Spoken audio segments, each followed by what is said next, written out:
You know, I know everyone is frantic about these infrastructure talks collapsing in the middle of this back and forth on whether they're going to be impeachment hearings or whether the president is covering things up, which obviously got his goat. But I'm more worried about what looked like very promising talks on dealing with the debt ceiling, dealing with budget issues, maybe coming up with a 2-year budget, which would sort of take away some of the political pressure and theater that builds around these things. That also looks like it's falling by the wayside. The read from former Congressional Budget Office Director Doug Holtz-Eakin. You know, Doug, that's my bigger concern. I really wasn't that optimistic one way or the other we'd see something done on infrastructure, whether you support that or not. I think most Americans would support our getting our finances in order, or at least our budgetary process in order. And that doesn't look like it's going to happen.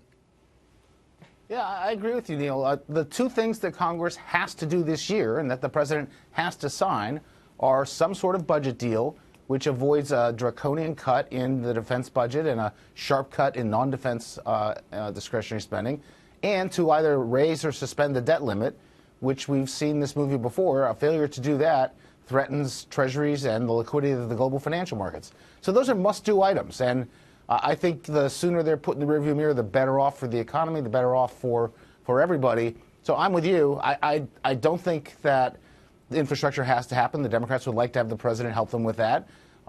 It's obviously true that the USMCA doesn't have to happen. The president would like to get the Democrats to help him with that. So I expect some sparring over those things. But the core budget issues have to get dealt with.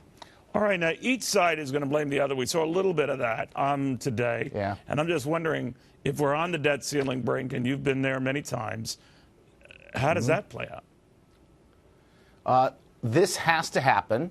The unthinkable thing would be for the U.S. to fail to pay on a treasury and default on it. That would shake confidence in treasuries.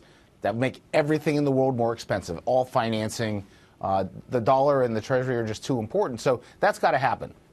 So brinksmanship has happened in the past. Financial markets get nervous. We've seen this movie before. I think trying to avoid that would be a good thing.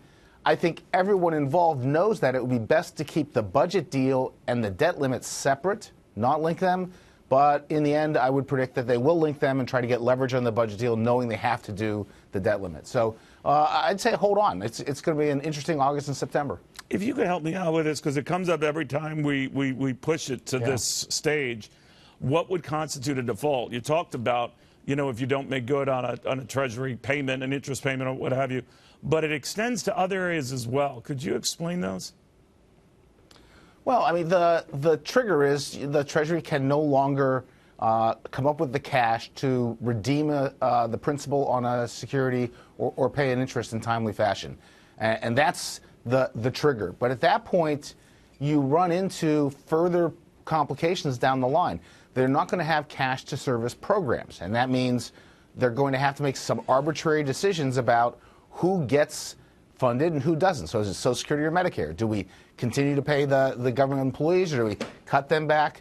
It's almost unthinkable when you go down that rabbit hole of budgetary consequences. So it really does need to be, taken care of and taken care of promptly. The markets don't seem to be fretting about that. I think there's more attention in the headlines on the wires right now about infrastructure and a likely deal there, sort of frittering away. I think the reality of this far more important issue is lost on people. It's infinitely far away in market and political time. I mean, this has to be done in August or September. Oh, that's a century that shouldn't minimize its importance. No, you're right. I mean, but you and I both know that they're worried about China tariffs. That's right now. They're worried about infrastructure talks falling apart. That's right now. Nancy Pelosi suggesting the president's involved in a cover-up, but that's right now. But when all of that right now clears away, those are the two things that need to be done. You're quite right about it. Douglas Holtz-Eakin, on the issue you should really be concerned about, not that infrastructure isn't important, but these, issues about keeping the government lights on, keeping the Social Security checks coming, Medicare, all of that, to say nothing of payments on our debt, a far more pressing issue and one that has global implications. You can argue, at least on infrastructure, not so much.